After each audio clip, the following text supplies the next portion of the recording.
क्या आप अपनी खुद की नर्सरी शुरू करना चाहते हैं और इससे अच्छी कमाई करना चाहते हैं, लेकिन नहीं जानते कि कहां से शुरू करें? तो ये वीडियो सिर्फ़ और सिर्फ आपके लिए होने वाली है। आज हम नर्सरी शुरू करने की हर छोटी बड़ी जानकारी कवर करेंगे, जैसे लोकेशन कैसे चुनें, क्या क्या लाइसेंस चाहिए, लागत कितनी आएगी और हम मार्केटिंग कैसे करें। साथ ही एक खास टिप भी मिलेगी आपको, जिससे आपकी नर्सरी की सेल्स बढ़ेगी। तो मेरा आपसे बस यही रिक्वेस्ट है कि वीडियो में अंत तक जरूर बने रहें। हेलो एंड वेलकम फ्रेंड्स, स्वागत है आप सभी का हमारे अपने यूट्यूब चैनल पर। आपसे मेरा रिक्वेस्ट है, ऐसे एजुकेशन से रिलेटेड वीडियोस देखने के लिए चैनल को जरूर सब्सक्राइब कर दें, आने वाले बेल आइकन को प्रेस कर दें, ताकि हम फ्यूचर में कोई भी अपडेट साझा करें उसकी लेटेस्ट नोटिफिकेशन आप तक पहुँचे। तो चलिए वीडियो को स्टार्ट करते हैं। हमने वीडियो में टोटल 7 पॉइंट कवर किए हैं, जिससे आपको A to Z कंप्लीट जानकारी मिलेगी कि एक नर्सरी का बिजनेस कैसे स्टार्ट किया जाता है। सबसे पहला हमारा पॉइंट नंबर 1 जो है वो है मार्केट और लोकेशन सिलेक्शन। किसी भी बिजनेस को करने के लिए आपको मार्केट बनानी पड़ेगी और लोकेशन सिलेक्शन बहुत इंपॉर्टेंट रोल प्ले करता है। तो आप मार्केट की डिमांड को समझिए। नर्सरी बिजनेस तभी सफल होगा जब आप उसे इलाके की मांग को समझेंगे। ऐसे एरिया को टारगेट करें जहां लोग गार्डनिंग का शौक़ रखते हों। शहर के आसपास के इलाकों में यह डिमांड ज़्यादा होती है। और लोकेशन चुनने के लिए कुछ मैंने टिप्स बताई हैं, आप उसे ध्यान से सुनिएगा। मुख्य सड़क के पास हो ताकि लोग आसानी से आ सकें। कम से कम जो आपका एरिया है वो 2000 से 5000 स्क्वायर फीट हो। ऐसे में बड़े पौधे और ग्रीन हाउस के लिए भी आपको जगह चाहिए होगी।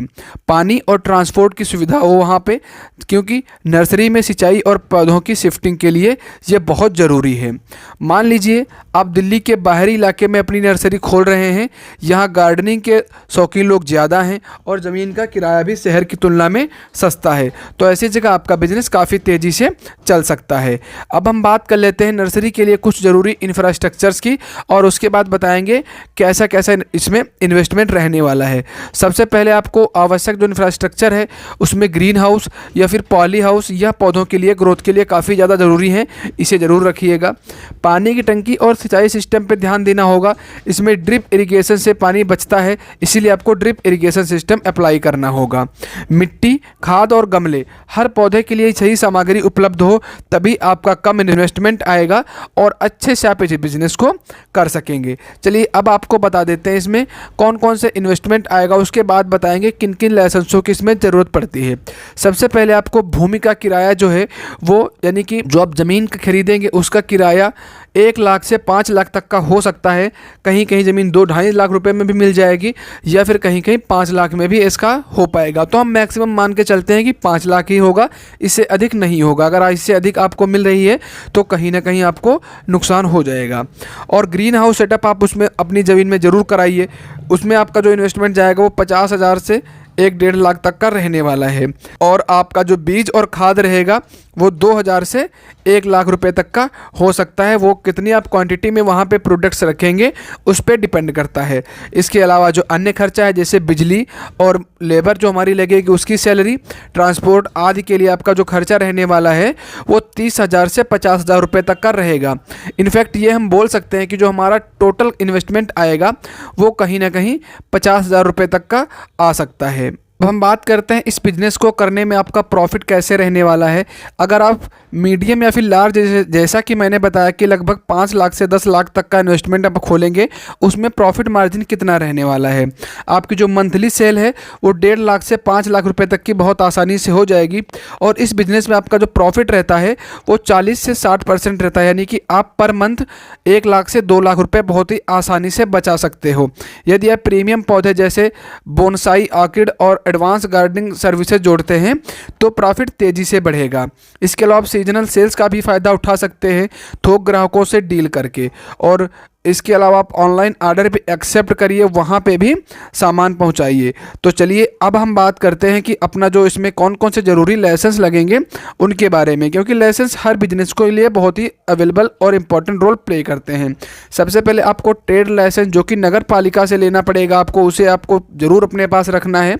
और नर्सरी पंजीकरण राज्य के उद्यान विभाग में अपना ज़रूर करवा लें, ताकि उनकी नज़र में आपकी नर्सरी हो। कभी अगर कोई जांच आए तो उसमें आपको कोई प्रॉब्लम नहीं होगी। और FSSAI लाइसेंस आपके पास होना चाहिए खाद बेचने के लिए।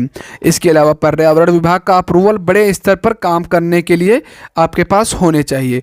आप इन लाइसेंस को ऑनलाइन भी अप्लाई कर सकते हैं, प्रोफाइल्स की मदद लें ताकि कोई दिक्कत ना हो। अब हम बताते हैं प्लांट्स और प्रोडक्ट्स का किस तरीके से चयन करें। जो लोकप्रिय पौधे होते हैं, decorative plants, money plant, aloe vera, snake plant, आप इनका इस्तेमाल कर सकते हैं अपनी नर्सरी में। सीजनल फ्लावर्स जैसे गुलाब और गेंदा भी आप लगा सकते हैं। मेडिसिनल प्लांट्स यानी कि तुलसी और अश्वगंधा जैसे प्लांट भी रख लेंगे तो काफ़ी प्रॉफिट अच्छा होगा।